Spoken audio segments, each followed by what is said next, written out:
Setiap hari, jutaan dari kita sebagai konsumen di Indonesia membuat pilihan.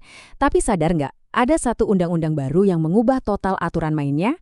Nah, kali ini kita akan kupas tuntas gimana sih hukum jaminan produk halal ini mempengaruhi perdagangan yang nilainya miliaran dolar. Coba deh bayangin, Anda lagi di supermarket, mau beli sesuatu. Gimana caranya bisa 100% yakin kalau produk yang Anda beli itu beneran halal? Nah, ini pertanyaan yang selama puluhan tahun, jawabannya tuh abu-abu. Nggak ada satu sistem pasti yang mengikat secara hukum. Sampai, akhirnya, sekarang ada. Momen perubahannya datang di tahun 2014.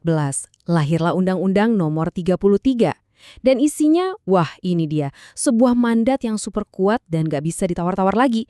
Dikatakan di sana, produk yang masuk, beredar, dan diperdagangkan di wilayah Indonesia wajib bersertifikat halal. Wajib ya, itu kata kuncinya. Oke, ngomongin wajib itu kan gampang, tapi gimana cara melaksanakannya? Nah, undang-undang ini gak main-main. Mereka langsung bangun sebuah ekosistem baru dengan 3 pemain utama. Masing-masing punya tugas yang spesifik banget. Pemain pertama ada BPJPH. Anggap aja BPJPH ini kayak dirijen dari sebuah orkestra halal raksasa. Merekalah yang pegang tongkat komando, yang bikin aturan main buat semuanya, dan yang paling penting, yang ketok palu buat ngeluarin sertifikat halalnya. Terus yang kedua ada LPH. Nah, kalau BPJPH itu dirijennya, LPH ini detektifnya. Mereka inilah yang turun langsung ke lapangan. Tugasnya mengaudit setiap detail, mulai dari bahan baku sampai proses produksi, buat mastiin semuanya sesuai standar. Dan yang terakhir, tapi perannya krusial banget, ada MUI, Majelis Ulama Indonesia. Nah, MUI ini ibaratnya hakim tertingginya dari sisi keagamaan. Merekalah yang akan meninjau semua laporan dari LPH, lalu mengeluarkan fatwa. Keputusan final apakah sebuah produk itu halal atau haram ada di tangan mereka. Jadi, kalau kita rangkum, sistemnya tuh jadi jelas banget ya. BPJPH itu penyelenggaranya, semacam event organizer-nya, LPH itu tim investigasinya di lapangan, terus MUI yang ngasih keputusan final dari sisi syariah. Nah, ketiganya ini harus sinkron. Kalau enggak, ya sertifikatnya nggak bakal keluar. Oke, sekarang kita coba lihat dari sisi yang lain yuk. Kalau Anda seorang pengusaha, gimana sih lika-liku perjalanannya buat dapatin sertifikat halal ini? Nah, buat semua pebisnis, mau dari Indonesia atau dari luar negeri, perjalanannya dimulai dari satu titik, mengajukan permohonan resmi ke BPJPH. Ini bukan cuma soal ngisi formulir loh, ini adalah pintu gerbangnya, langkah pertama untuk bisa masuk ke dalam seluruh ekosistem sertifikasi halal ini. Prosesnya sendiri udah dibikin runut banget. Pertama, pengusaha daftar ke BPJPH, kasih semua data produknya. Kedua, BPJPH nunjuk LPH buat audit. Ketiga, LPH turun tangan, periksa semuanya dari A sampai Z. Keempat, hasil auditnya dikasih ke MUI lewat BPJPH buat dikaji dan difatwakan. Dan terakhir, kalau fatwanya bilang halal, BPJPH langsung terbitin sertifikat resminya. Jadi alurnya jelas banget kan? Tujuannya biar semuanya transparan dan bisa dipercaya.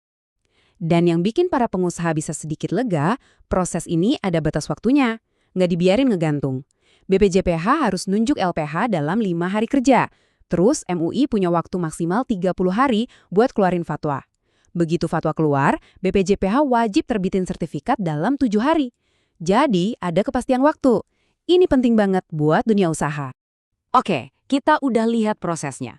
Sekarang, mari kita bahas soal kewajibannya. Karena aturannya ini berlaku buat semua, bukan cuma buat yang mau sertifikasi aja.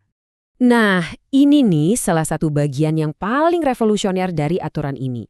Nggak ada lagi area abu-abu. Aturannya simple. Kalau produk kamu halal dan udah bersertifikat, wajib pasang label halal. Tapi kalau produk kamu non-halal, kamu juga wajib pasang label 3 halal. Jadi konsumennya tuh benar-benar dikasih kejelasan penuh. Nggak ada lagi tebak-tebakan. Terus, sertifikat halal ini bukan tiket seumur hidup ya. Masa berlakunya itu 4 tahun.